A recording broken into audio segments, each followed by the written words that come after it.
YouTubers, how are you?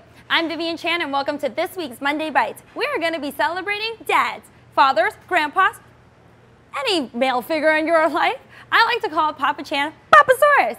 He is definitely a really important person in my life, and I want to make him feel extra special on his big day. It's not his birthday, Father's Day, not to be confused. First things first, I want to start him off with a nice brunch item. I feel like dads should also get brunch. Moms get tons of brunch, but dads should. But I know my dad likes everything super easy and like one plate, one door kind of thing. So I'm gonna make him a Scotch egg. I love Scotch eggs. They're just magical. They have a nice soft yolk, and when you cut into them, they're just heavenly. You don't know what I'm talking about? Let me show you. First things first, you're going to need some soft boiled eggs. We have tons of recipes on foodnetwork.com. I bring these into cold water, bring them to a boil, shut off the heat for 5 minutes. Really depends on your range. But my secret hack is to add a splash of vinegar into the mixture so they're easy peel. Second thing, I'm gonna have a sausage filling. This time I'm gonna use a spicy sausage. You can use sweet if you like. And I have a question. Yes. How do I keep my yolks from turning green? That's a great question. Sarah said, how do you keep your yolks from turning green? You definitely don't want green yolks because green yolks are chalky and they're farty. That's how you clear a room out. Good morning, Dad. So what you do is after you take them out of their 5 to 6 minutes, depending, again, really, you're gonna test this numerous times. Try some every day, have breakfast and learn. You wanna shock it in a really cold ice bath, and that stops the cooking immediately. What I'm gonna do is take some sausage mixture that I have some parsley in there, some Dijon mustard. I like the sharpness. You can use whatever mustard you like. You're gonna squish it out, like so, in a thin patty. This does take practice, and it's special. You don't make this every day when you're running out the door for school or work. Do I have to use pork sausage? You definitely do not have to use pork sausage. If you like, you can use chicken or other sausage. Turkey is another sausage. But you would have to use meat because it's easier to like coat. So tofu will be extremely tricky. So all I did was flatten it, push it out a little, cradle, pushing the sides. You're gonna just gently cradle, like so. And look, he has a little empty, no worries. Gentle, just be gentle. Pinch him, grab a little bit more. I like another trick is I know if this portion of meat is supposed to cover 3 eggs. Otherwise, if you use too much meat for 1 egg and too little, the cooking times are not gonna work out, and you're gonna have 1 raw egg and 1 overcooked egg. And again, we're trying to avoid both of those. So I gently coat it like so. La la la la la la la. He's just dancing. Then what you're gonna do is do a 3-part, which is AP flour, all-purpose flour. If you want to use whole wheat, go for it if you're trying to be healthy. Then we have a beaten egg with Dijon mustard. I really like Dijon mustard in it because A, it's in the mixture, but it really cuts through the fat. And then secondly, I'm using panko. I like panko because when you're frying with, it's super crunchy. Another great trick when you're dredging, keep one hand dry and one hand wet. Makes the process super quick. So coat it. And I did not season my AP flour with anything because there's so much flavor going on. You can always add flavor and seasoning, but you don't want to overdo it. Then you're going to take your other hand and coat in the mixture. You can also do this the day before, don't worry. You don't have to do this the morning of because you're going to get up at like 5 in the morning to have brunch ready by noon. Shake it off and then drop it off into the panko. Again, dry hand, wet hand. Coat. He's much bigger in size.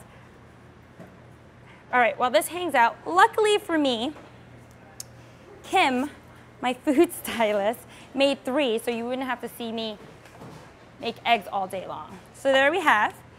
Grab him, plop him in. You're gonna fry this in a 350-degree Dutch oven. You can use your little tabletop deep fryer if you have. I'm frying it in canola oil, or you can fry in vegetable oil. You can also fry in peanut oil. However, Sarah is allergic to peanuts, and I want her to enjoy this, so we're not gonna try to kill her. So you're gonna just drop it off. Be very careful. And this is in a well, they're chunky. Ah, be careful when dropping it. It could be extremely hot and dangerous. Another safe thing is to put it into your spider or slatted spoon and drop him in slowly. That's actually much smarter and safer. These are gonna take, give or take, I wanna say about 10 minutes. I don't wanna give you a hard, fast time. Otherwise, they will not cook through and you don't want them to explode too much. Adjust the heat as you're going. You can also use duck eggs. Our executive chef said, how about using quail eggs? They're great and they're bites, Monday bites, but they will take you a year and a half. And it's also a great project for kids if you're just peeling them. It's a great family thing. So we're gonna clear this. Well, this is going out.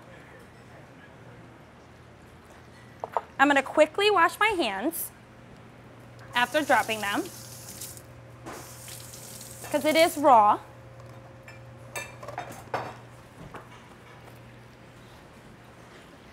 Clean hands. And magic. We have cooked, these are, because they take about 10 minutes, I don't want you to wait here all day. So these are ready. I'm gonna show you. You know what, I'm not gonna be dainty. Yeah, what you wanna do is sprinkle some freshly chopped parsley for freshness, and I like my extra secret. Take some parm, go to town. They are extremely hot, so be careful. I'm not gonna break in all of them because I want everyone to crack open their own egg. Take a bite. So good.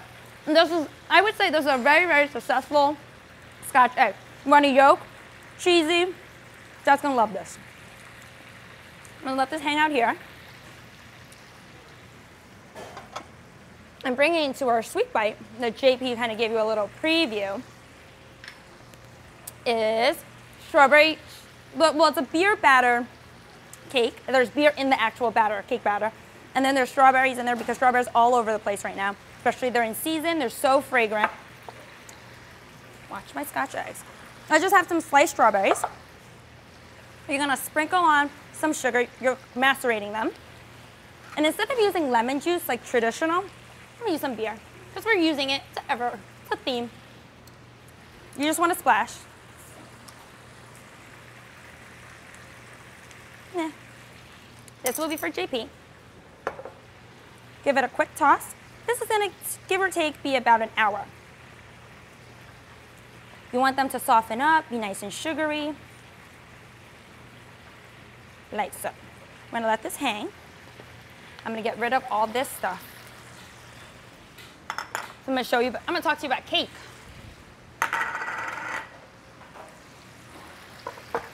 One trick that I love, instead of making a huge centerpiece for Dad, I wanted to make everyone a little individual cake. Sorry, I did not drink any beer.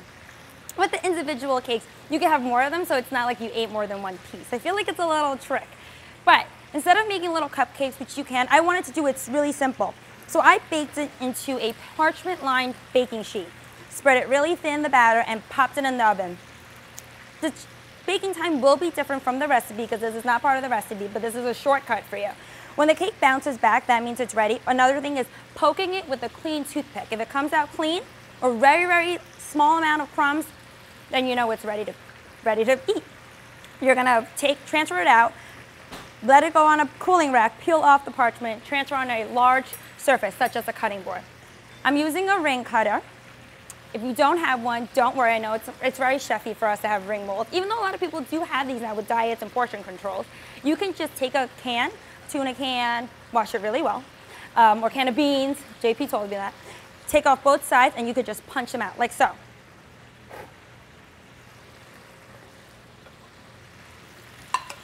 Plop. And if it's messy, it's fine. I'm sure Dad doesn't mind. And if he does, you'll be like, it's a cake. There's beer cake. You don't eat all of them. And then guess what? You can make all these scraps. You could roll them up and make cake pops. If you like that, if not, you could just eat all the crumbs. It's totally fine. So, next we're gonna have a nice buttercream frosting. This is just vanilla. I love buttercream. What's not? It's silky, it's creamy, it's sweet, it's rich, it's buttery. Oop. Oh, you know what? Pop this little guy. He's your glue. Squishy, squishy. You don't have to use a piping bag, but he's a good friend to have. Again, not perfect. Smear it a little. I have pre-made, pre-macerated strawberries that Arlen did for me.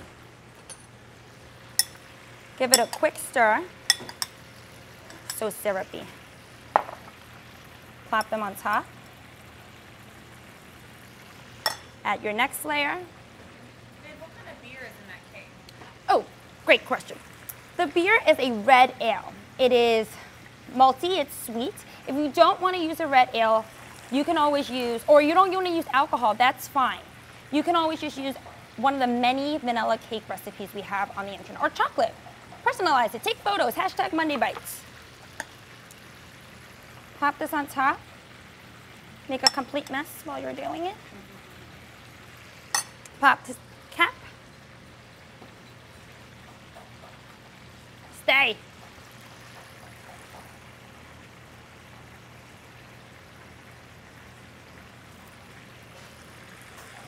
Oh my goodness, just like that game.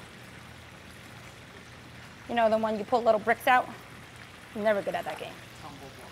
Tumble blocks. That's it. Thanks, JP. There you have it, the cake. And of course I have to taste it.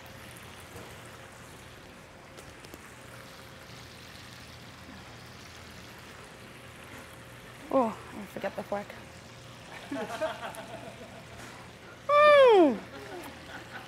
It's really good. I think I am going to eat the scraps. I hope this inspired you guys to make a dad, I'm probably really messy right now, a nice, sweet, and savory bite for Father's Day. And happy Father's Day to everyone that's celebrating. And don't forget, Mondays don't have to bite. Celebrate it with Papa Source.